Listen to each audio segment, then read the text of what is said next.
असफलता एक चुनौती है, स्वीकार करो। क्या कमी रह गई है देखो और सुधार करो। जब तक ना सफल हो नींद चैन का त्यागो तुम। संघर्षों का मैदान छोड़ मत भागो तुम। कुछ किए बिना ही जय जयकार नहीं होती।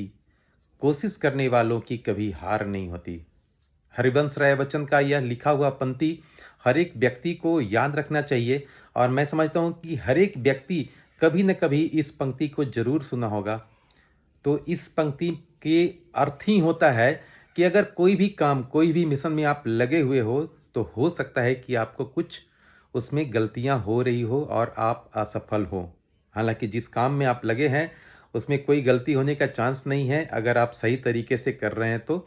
लेकिन फिर भी जितना हमें उम्मीद था उतना रिजल्ट नहीं आ रहा है, तो हम ये समझ सकते हैं कि मे भी पॉसिबल कि कुछ गलतियां हो रही है। तो हमें उस गलती में सुधार करना चाहिए और सुधार करने के बाद फिर से उस काम को करना चाहिए। और जब तक न हम सफल हो जाएं तब तक हमें कम से कम जिस मिशन में लगे हुए हैं, मेरा मकसद आप समझ रहे होंगे, एक्सरसाइज से है। अगर एक्सरसाइज कर रहे हैं और सही तरीके से कर रहे हैं तो एक दिन आप जरूर सफल होंगे। 100 में से मेरा कोशिश है कि 100 लोगों को मैं ठीक कर सकूं। इसलिए मैं हमेशा यह ज़रूर कहता हूं कि exercise is the most necessary for every ill person who is suffering from any type of orthopaedic problem.